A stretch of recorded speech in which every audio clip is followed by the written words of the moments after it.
A'udzu billahi minasy syaithanir rajim. Bismillahirrahmanirrahim.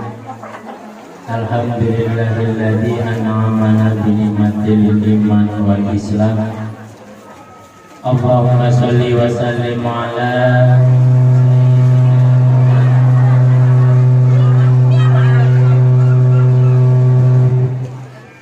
wa ala alihi wa ashabihi tasliman katsiran amma ba'd.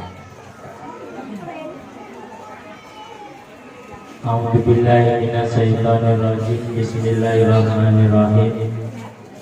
Innama amwalukum wa auladukum fitnah wallahu indahu ajrun 'adzim. Ma'asyiral muslimin rahimakumullah, terkhusus guru-guru kita yang hadir pada kesempatan hari ini,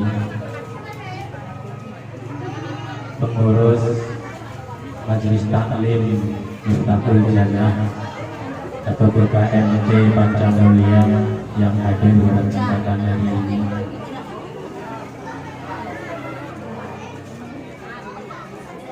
Ibu Kades hadir, ada nampak. Tentunya kita banggakan Ibu Kades yang selalu mendukung pada kegiatan acara Ibu RT, tentunya hadirin ibu-ibu jamiah pengajian sore pada kesempatan yang berbahagia ini. Mari sama-sama Bu, kita ikrarkan rasa syukur kita kehadiran Allah Subhanahu wa Ta'ala dengan ucapan Alhamdulillahi Rabbil Alamin.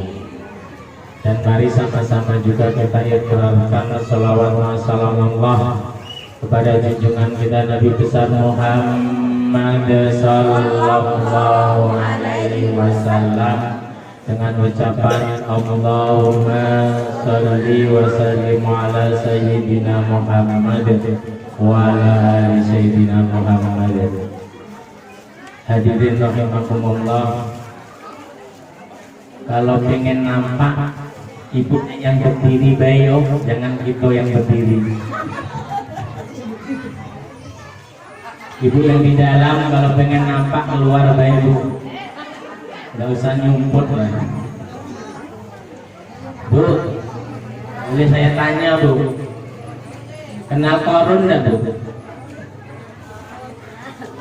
Hidup di zaman nabimu, rajanya Raja Fir'aun. Apa yang terjadi Bu dengan harta Fir'aun, dengan harta Korun? Dibinasakan, masuk ke dalam perut bumi bersama kau. Sampai sekarang orang kalau nemu harta Korun itu bukan harta karun. Saking banyaknya Ibu mau tahu nggak hartanya Korun itu seberapa? Itu yang namanya kunci untuk masukkan itu kunci kalau buka gudang gemboknya Fir'aun terbuat dari emas yang bisa mengangkat hanya 40 orang yang perkan. Itu kunci. Makanya wajar kalau sampai sekarang kalau kita nemu nggak ada yang punya harta kok. Yang terjadi apa Bu? Binasa. Ibu kenal dengan Maliang Kundang? Tapi lah tahu lah sering main ke sana bulangan. Apa yang terjadi dengan Maliang Kundang? Jadi anak durhaka.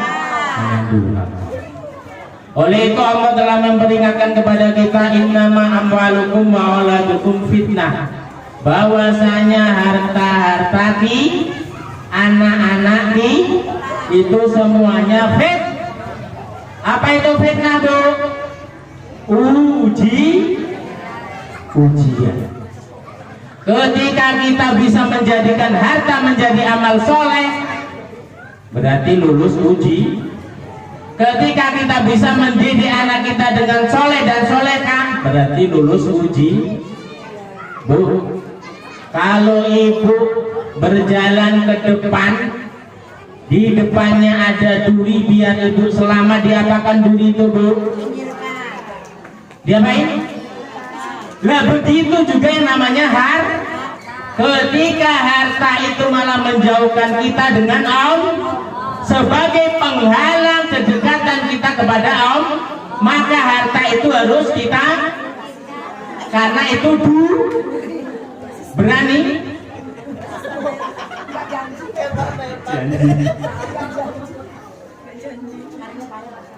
harta itu ketika kok sebagai penghalang untuk mendekatkan diri kita kepada Allah, maka duri itu harus kita buang.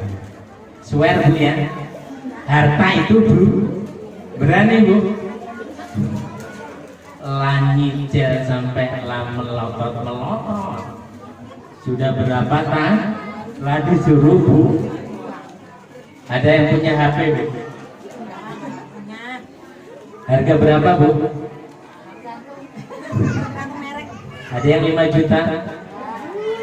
Kalau kita punya HP dan HP tersebut kita chattingan, lupa dengan masak, lupa dengan nyuci, berarti HP tersebut sebagai kira-kira HP yang kayak begitu menjauhkan kita dari Allah sebagai penghalang, dibuang apa sayang Bu? Dibuang apa sayang? Kalau sayang chattingan lanjut tapi jangan lupa chattingan lanjut tapi jangan lupa chattingan lanjut tapi tetap sayang kalau karena HP sebenarnya bisa menjadikan kita dekat kepada Allah, karena sebagai alat komunikasi kepada saudara yang jauh. Tapi kalau itu menjauhkan dan itu namanya harus kita dibuang apa sayang Bu?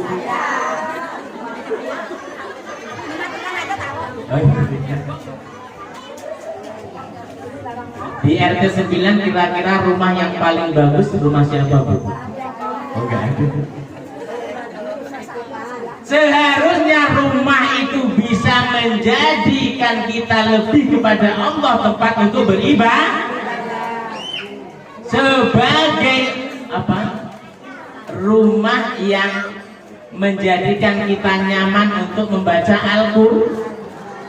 Kok malah menjauh dari banyak tidur, lupa dengan kenyamanannya, ternyata kita malah menjauhkan diri kita kepada Allah. Lah rumah yang kayak begitu berarti itu dibuang apa sayang Bu? Kalau sayang tetap kita pertahankan, tapi yo jangan lupa jangan tipu. Baik. Ada yang punya mobil? Halo. Apa mobil yang paling terbaik saat ini? Kalau mobil yang kita punya cuma untuk pelesiran, kemana gitu? Pelesiran, tahu pelesiran kan? Jalan-jalan.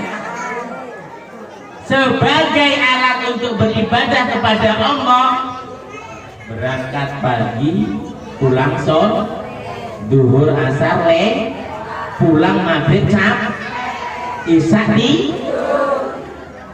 kok itu kita lakukan, berarti itu harus kita sayang apa dibuang Bu? Kalau sayang tetap pelesiran, tapi jangan melupakan duhur toh bisa kita tunaikan dengan jalan roh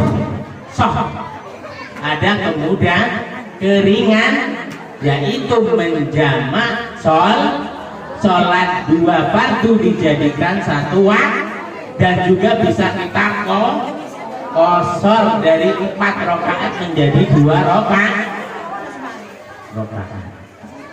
Halo.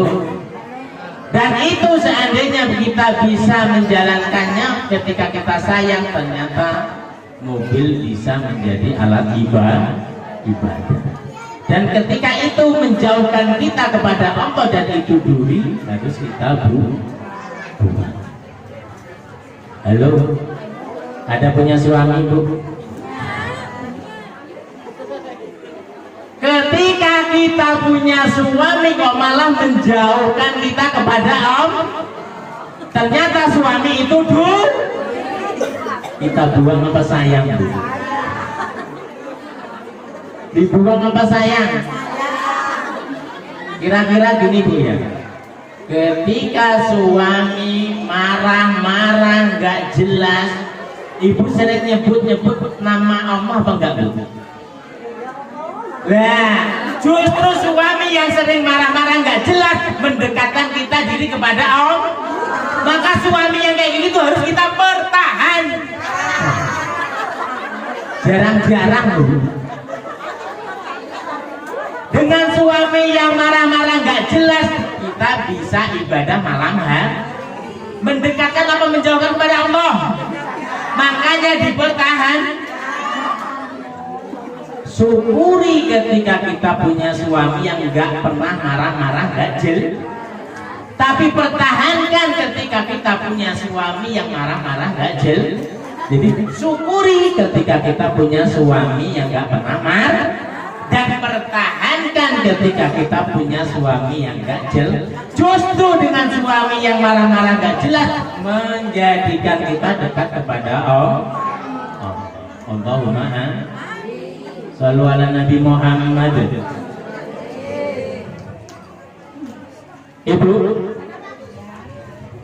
perhatikanlah ketika kesabaran seorang istri terhadap suami. Meskipun suaminya marah-marah gak jelas, tapi ibu tetap membuat kopi untuk suami, masak untuk suami.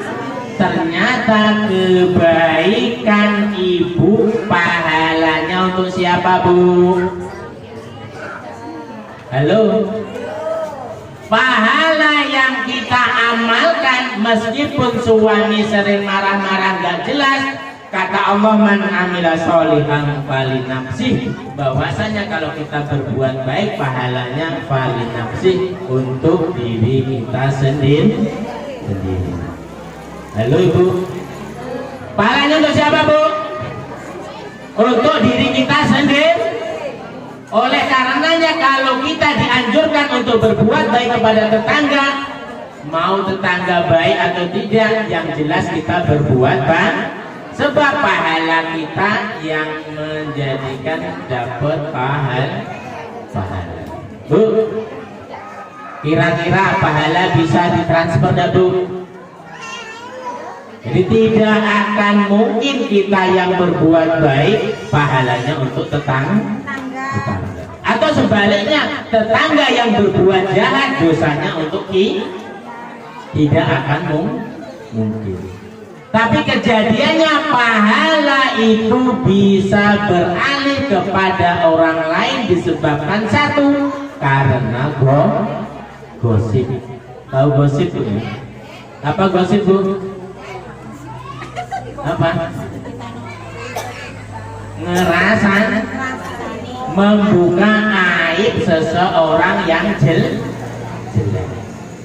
Ketika ibu melakukan itu, halo, ternyata pahala yang ibu kumpulkan akan beralih kepada orang yang kita buka aib. Halo, untuk itu saya kasih solusi, Bu. Gosipnya lanjut apa stop, Bu? Swear? Lanjut apa stop? Lah nggak yakin nian kalau stop. Kalau gosipnya lanjut, saya kasih solusi, Bu. Satu, ketika ibu ingin memulai untuk membuka majelis gosip, yang ibu lakukan pertama kali harus ibu buka. Mari sama-sama ibu-ibu ya. Sebelum kita awali untuk gosip ini, kita membaca istighfar. Astagfir. Kira-kira jadi gosip enggak, Bu? Setidak-tidaknya pahala yang kita punya diambil dengan orang yang kita gosipin, kita masih surplus. Tidak min di hadapan Allah. Kalau tidak, ibu tidak membuka dengan bacaan istighfar, maka setelah gosip saya kasih solusi, setelah pulangnya harus baca Al-Qur'an. Lah kira-kira ibu gosip itu berapa menit, berapa jam? 4 jam. Harus ngajinya itu lebih dari 4, biar imbas, biar pas, tidak min pahala. Kalau ibu tidak bisa melakukan itu, berarti amal ibu nanti habis di hadapan Allah, disebabkan karena kita sering gosip. Shallu ala Nabi Muhammad. Dan bahwasanya apa yang kita lakukan dengan harta kita tentunya kepada anak-anak itu juga rangkaian daripada fitnah. Apabila kita tidak bisa mendidik anak kita menjadi anak yang soleh maupun solehah, kejadiannya sebagai duri penghambat kita untuk masuk surga di hadapan Allah Subhanahu wa Ta'ala. Halo, kira-kira Bu ya, ibu yang ibu nikmatin dari hasil kekayaan itu cari sendiri apa dari warisan? Cari sendiri. Oh, ngorek. Ketahuilah bahwasanya setiap jasad kelak yang pisah dengan ruhnya, mereka menyadari bahwasanya mereka itu baru mengalami yang namanya kematian. Baru sadar kalau mereka itu tidak lagi berada di alam dunia.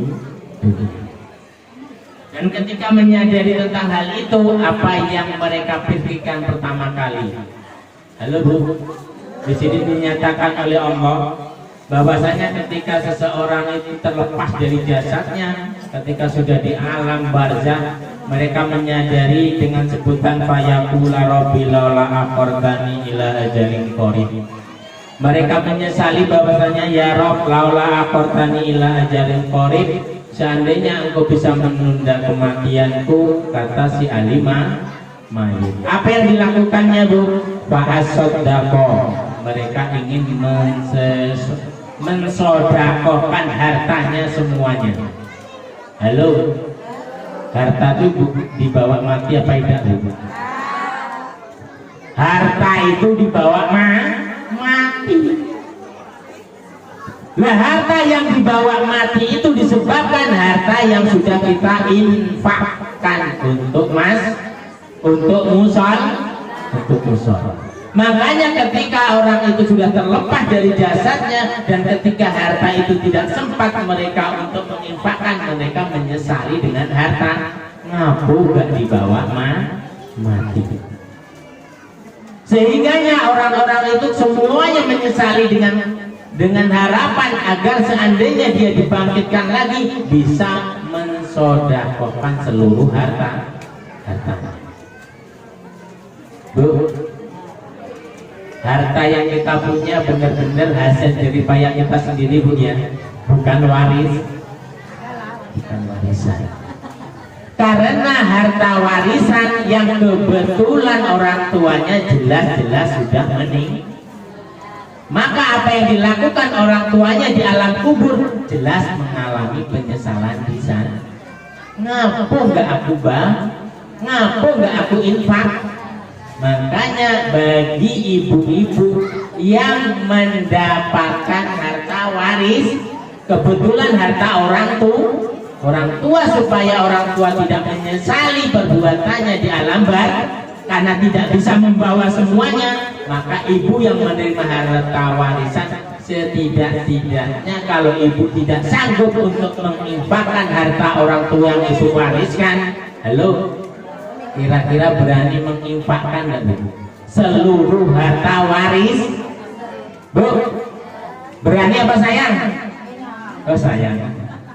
Kalau ibu sayang tidak bisa menginfakkan seluruh harta untuk kebaikan orang tua di alam barzah, maka setidak-tidaknya selepas manen ibu infak. Nggak mampu 50.000 maka 100.000 harus kita infak. dan itu tidak hanya untuk mereka yang mendapatkan waris, ya untuk kita walaupun kita tidak dapat warisan, tapi tidak ada salahnya kita infakkan, dikhususkan untuk orang tua kita yang telah meninggal.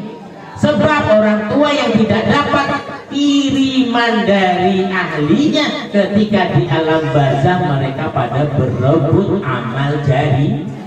Apa yang mereka rebutkan di alam barzah dengan amal jariah, yaitu ibu-ibu yang membaca Sumailah jami ahlil kubur minal muslimina wal muslimat. Lah pahalanya Al-Fatihah seluruh alam barzah di seluruh dunia, mereka berebut untuk mendapatkan amal fadilah suratul Fatihah. Maka di sana orang tua yang setiap hari dikirimin pahala, mereka nggak ikut rebut. Nyantai ngapa dapat paketan khusus? Disebabkan anaknya selalu mengirimkan hadiah Fatihah. Setidak-tidaknya habis sholat. Kalau kita tidak mampu untuk menginfakkan dari hartanya, maka bacalah suratul Fatihah selepas sholat.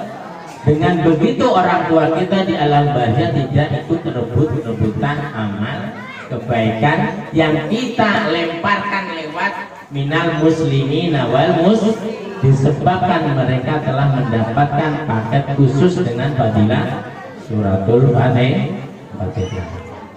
Udah dibagi Bu ya? Udah aman kan? Tinggal kabur. Halo?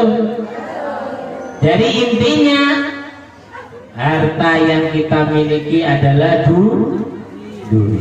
Maka supaya tidak menjadi duri, kita buat menjadi amal sholat. Anak-anak yang kita punya juga menjadi duri sebagai ujian atau fitnah.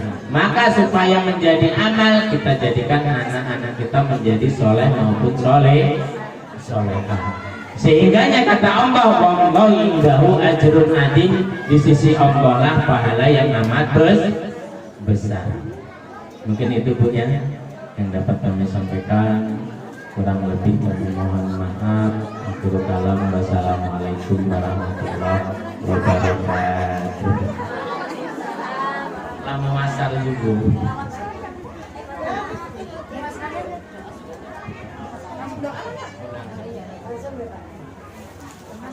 Al-Fatihah. A'udzu billahi minasyaitonir rajim. Bismillahirrahmanirrahim. Alhamdulillahirabbil alamin arrahmanir rahim maliki yaumiddin. Iyyaka na'budu wa iyyaka nasta'in. Ihdinas siratal mustaqim. Shiratal ladzina an'amta 'alaihim ghairil maghdubi 'alaihim waladdallin. A'udzu billahi minasyaitonir rajim. Bismillahirrahmanirrahim. Allahumma shalli wa sallim ala sayyidina Muhammad wa ala ali sayyidina Muhammad walhamdulillahi rabbil alamin hamdan syakirin hamdan yawmin wa majidah ya rabbana lakal dunya min bagi jalali wa jalali wa subhana rabbana taramna wa sallallahu wa ta'ala min al-fasirin rabbi filana wa walidayna wa rabbana kana rabbina sayyidina muslimina muslimat wal mu'minina wal mu'minat al-ahya'i minhum wal amwat. Allahumma yassir lana sifata sayyidina Muhammad sallallahu alaihi wasallam bi jalali. Allahumma barik lana fi yawmi hadza wa barik lana fi umurina wa barik lana fi rizqina wa taqabbal du'a. Rabbana atina fid dunya hasanah wa fil akhirati hasanah wa qina adzabannar. Walhamdulillahi rabbil alamin. Kurang lebih kami mohon maaf. Wassalamualaikum warahmatullahi wabarakatuh.